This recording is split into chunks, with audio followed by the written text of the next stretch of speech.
This landscape is what nightmares are made of. Let's look at these twisted trees. I'm in the middle of nowhere. Really extremely rugged landscape. It's been raining most of the day. We get to these blackened, twisted stumps of trees, and it is very, very easy to get lost. See, the mind does strange things when you're travelling through a landscape like this. You're by yourself, you're in the middle of nowhere, extremely remote area.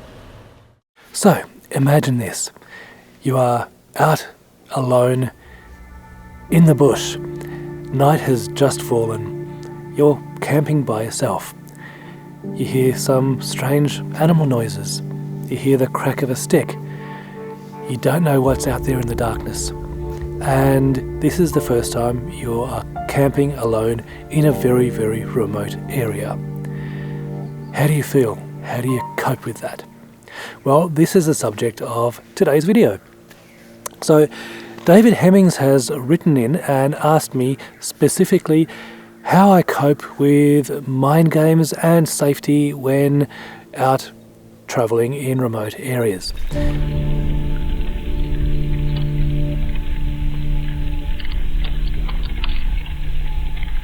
I've been lucky enough to have done a hell of a lot of solo travel and solo camping in often very remote parts of this country. And I'm going to offer you some of my thoughts and some of my theories on how to cope with such a situation. So if you really want to go solo camping, and that could be for any number of reasons. You prefer it by yourself, you can't find anyone to come with you, or whatever. You need to first determine how you might cope with such a situation. Now, I have a theory that there are people who will cope with the isolation of remote solo travel better, and other people might not be able to handle it as well. Now, my theory is that if you had brothers and sisters growing up, if you had a large family, lots of friends, always around people, then suddenly putting yourself in a situation where you are by yourself, then you may not be able to cope with that as well as somebody who, like me, may have been an only child.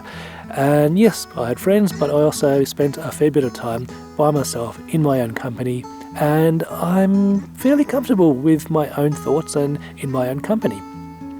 So, how do you determine how you will cope? Well, you can always go to your local campground and go camping with other people.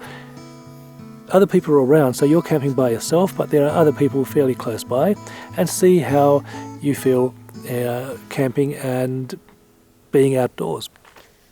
If you're good with that, then maybe go to your local national park and find a camping spot there. There might be other campers around, but they might be 30, 40, 50 metres away from you, and see how you go. And then slowly progress until you are camping by yourself with no one else around. Now, the other thing is, with solo camping, you need to use your gut feeling or instinct to determine if you think a certain situation or group of people is safe or not safe.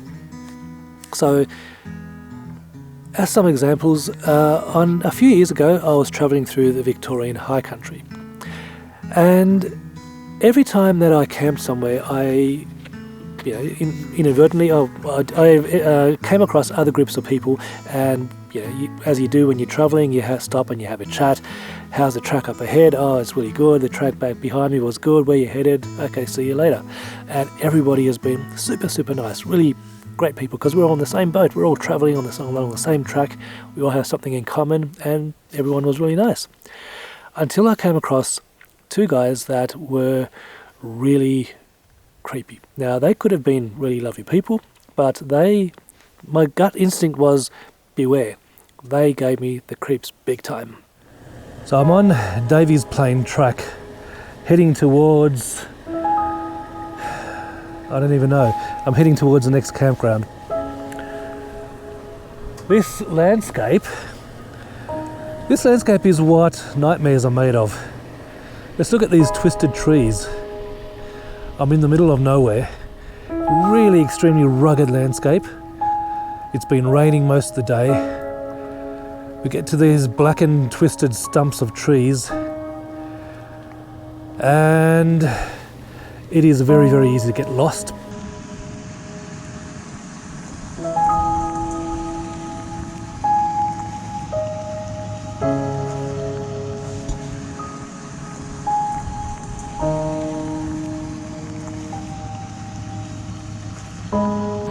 The mist in amongst these blackened tree stumps, it really gives it an eerie feeling. And talking about eerie feelings, those two guys I met back there, one of them kind of gave me the creeps. See, the mind does strange things when you're travelling through a landscape like this. You're by yourself, you're in the middle of nowhere, extremely remote area. So they're probably very, very nice people, but there's the old guy. He's just old and crusty, and he's been living out here for years and years, and he's just old. He doesn't seem too bad.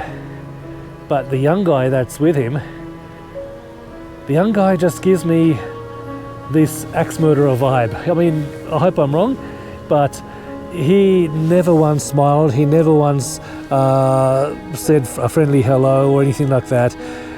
He just stared at me with this serious, deep, piercing stare, and I got the creeps massively. And ever since then, my mind has been thinking about things, you know. What if I get to the next campsite and there's nobody there and it's too dark to continue? What if they end up at the same campsite? I don't want to share a campsite with them. I'm sorry, but that's just going to make me feel super uneasy. I'm not scared, but I am rather uneasy. And now we've got the mist. You can see the mist behind me flowing over the mountainside and past basically covering the FJ and myself in mist. We're up in the clouds. It's getting cold, and I'm going to push on. So you can see that you can hear it in my voice. I was actually not scared, but I was very hesitant and very wary of the situation, and my gut told me, no, keep going to the next campground, and if they are there, keep going until I find a place that I'm comfortable in. On a recent trip to the Vic High Country yet again, this time I was with my partner, and we were going to camp at a particular place, and when we got down there, it seemed nice, but then we realised that it doesn't feel comfortable. This particular spot was a small little camping spot where 5 tracks all converged onto one spot. And because of that, it felt really open. There were bullet holes in the sign, which also gave us an uneasy feeling. And we decided it doesn't feel like a place where we wanted to spend the night. There could be, boisterous youths coming in from one direction or who knows what. And so we thought, we'll just carry on, and that was the right thing to do because we ultimately found a much, much better spot. So you need to use your instincts and determine if you see other campers around, whether they look like people that you want to be close to or whether you want to be far away from them. Now, safety that's part of the safety aspect. The other thing is, if you are in an area where you're completely alone, it's probably a wise idea to not draw too much attention to yourself. So don't have all of your spotlights and awning lights, and don't be lit up like a Christmas tree. I typically have only my awning lights on, and only sometimes. So I've got the awning lights set to the yellow colour, and I've got it on the dimmest setting, and I let my eyes get used to the dark. Now, if I have a campfire, that's great. I don't always have a campfire, but if you have a lot of lights around, then yes, you will see your immediate surroundings, but beyond that it's completely pitch black. But if you let your eyes get used to the dark, then you'll be able to see a little bit further, and you're not drawing attention to say, hey, there's somebody camped here. Another trick that you can do is, if you're by yourself, put out 2 chairs, so that if somebody pulls up further up, then they might be able to see 2 chairs there, and they will think, oh, there's 2 people there, even if you're by yourself. So if you have a spare chair, put out a second chair, and that way that's a nice safety thing that you can do. Now, as to the mind games, I don't really get the mind games that much, but I do understand if you are out of your comfort zone. Now, I tend to keep really busy, so I film my trips most of the time, and so when I get to camp, I'm busy occupying myself with cooking dinner and downloading footage to the laptop, reviewing that footage. I'm always doing something. So if not everyone might be filming, but if you find something to do and occupy yourself, because there's one thing getting into camp and just sitting there watching the darkness, and that way you've got time for your thoughts to wander. But if you keep yourself busy, then that's the best way that I've found to stop your thoughts from wandering. Another thing that I've found that helps is when I'm in camp, I generally have the car behind me. So my back is to the car, my front is, in front of me is a fire or whatever, the bush that I'm looking at. So just having a car behind me gives me a sense of security. The other thing that is surprisingly effective is opening up your awning. Simply having something above your head, even though it's a 1mm thin sheet of nylon, it gives you such a sense of security. So if you've got your car behind you, your awning above you, and suddenly it feels a lot safer. We're so used to there are 4 walls and a roof and locking ourselves into our houses at night that stepping outside into the great outdoors and being in an unfamiliar environment, it can really rattle some people. So you really need to, if you haven't done it before, work your way up to solo camping. As I said, start off small, go camping in populated areas, and then slowly choose areas as you get more and more used to it that are less populated until you spend your first night out alone. If you can find somebody to come with you, it's even better, but some people might be seeking the isolation. To me, I love the thought of being the only one around for sometimes hundreds of kilometres. I love that. And the thing is, if there's nobody around, that to me feels safer than if there are other people around, because they might be people that you don't have a good feeling about. They might be a rowdy group of teenagers or who knows what. But yeah, if they're all being noisy and drinking and drunken and whatever, maybe you don't feel safe in close proximity to that, and maybe you do. It just depends on your personality and what you feel comfortable with. So I think the safest thing is don't draw too much attention to yourself, take it in small steps, and just stay safe. Make sure you have communications.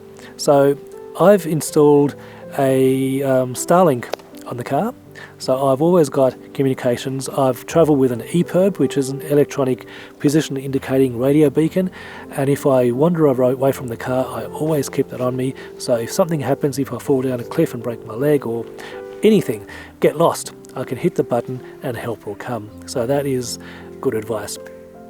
But as far as just general safety around camp, then I think that's the greatest thing is don't draw too much attention to yourself. Try and gauge other people. If they appear to be friendly, then you might want to stay close to them. And if they appear to be not to your liking, then keep your distance or keep on going to the next campground. I've said many times in the past that you get a completely different experience when you are by yourself. You can completely immerse yourself in the environment and be alone with your thoughts and absorb what's around you. It is a very, very rewarding experience. If you haven't been solo camping, I encourage you to give it a go.